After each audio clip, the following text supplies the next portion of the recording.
Magandang hapon po, kahimagsikan. Nandito po tayo ngayon sa Jaén, Nueva Ecija. At papasok po tayo ng Jaén ngayon. Galing po tayo kanina sa San Leonardo. Binisita natin si Mayor Ella Nagaño. Ngayon naman po itong kaibigan natin dito sa Jaén, Nueva Ecija.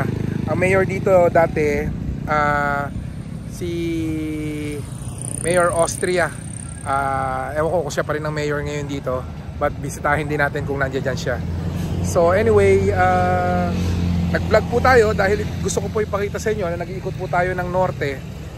Maybe tomorrow po mapuntahan natin ang Pangasinan na Tarlac, at umaga po makapunta tayo sa Pangasinan para matiyak po natin na sasali sila sa Himagsikan. So anyway, quick recap po sa mga kasali sa Himagsikan. Nag-confirm na po sa atin yung tropang Tarlac. Naka-schedule po sila ng April 4. Pero papasyalan pa rin po natin sila tomorrow para to make sure na madala natin sila ng konting pasalubong galing sa Himagsikan. Ay, tsura ko, tignan mo, dito na ako nabili ng damit. Dahil sa tong kotse ko, punong-puno na ng damit ko. Punta na lang sa mall, bili ng mga t-shirt, short. Naging local na ako, naka-short na lang ako. So anyway, ganyan po talaga ang nangungumbira. Talagang sinisipagan po natin lahat ng pagpunta natin sa iba't ibang sabungan upang matiyak natin na merong entering darating na dayo sa ating palaban sa April 4, 5, and 6. So nag-umpisa na po akong tumawag. Marami naman pong nagre-response. Maganda ang response ng mga kaibigan natin na sasali. At pinag-aaralan na rin po natin yung susunod nating palaban, yung Liga ng Himagsikan, super papremyo, super dividendo. Naku po, asahan nyo po, umaatikabong labanan din po to. At napakaganda po ng papremyong ipamimigay dahil suportado po tayo ng Blue Diamond Arena. Again, ang title po nito is Liga ng Himagsikan, super papremyo, super dividendo. So yan po ang susunod na palaban ng Himagsikan. Suportahan nyo po yan dahil napakaganda po ng papremyo. Guaranteed 1.4 million pesos po. Guaranteed 1.4 million pesos po ang ipamimigay natin. At ang kagandahan po nito, sumali ka lang, bibigyan ka na agad ng 5,000 pesos.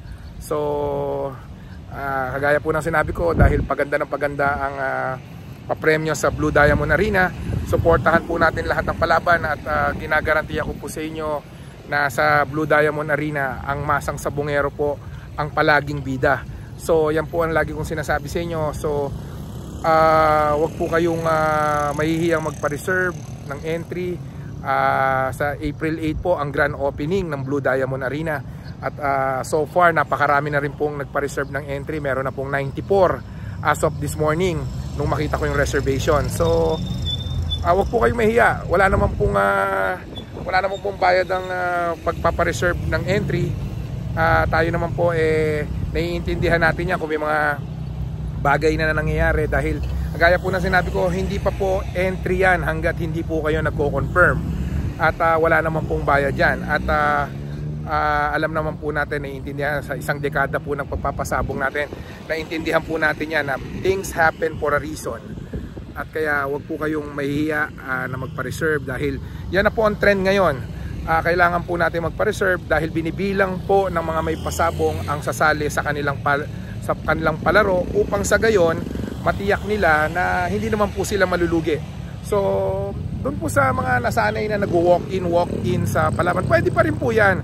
Pero mas kagaya po ng sinabi ko, mas priority po talaga so far ngayon yung mga nagpapa-reserve. Dahil po kami pong mga nagpapalaro, nagpapasabong, kailangan po namin malaman yung number of entries na kailangang sumali, upang sa gayon makabuo po kami ng araw na kung saan kailangan po namin na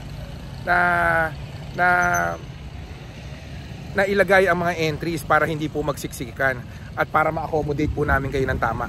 So doon po sa mga nahihiya magpa-reserve, wag po kayo mahiya magpa-reserve, dahil po gaya ng sinabi ko, ito na po ang trend ng sabong ngayon. Dati po ang sabong, nakita nyo naman po, nagsisigawan. Ngayon po lahat tayo tumataya na sa makina. Bakit? Naging pabor po ito sa mga magmamanok. At syempre, sad to say, marami pong mga kaibigan tayo na Kristo na nawalan ng hanap buhay, pero marami rin po tayo nabibigyan ng hanap buhay ng mga teller.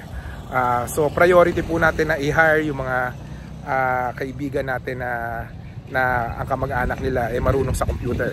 So gaya po ng sinabi ko, April 4, 5 and 6, huwag nyo pong kalimutan. At so far from 85 entries, down na lang po tayo sa 71 sa April 4. Actually 74 pa rin sa April 5. From 82 entries, down na lang po tayo sa 73. So unti-unti po nagbabawasan yan. So ideal po talaga dyan is 60 entries.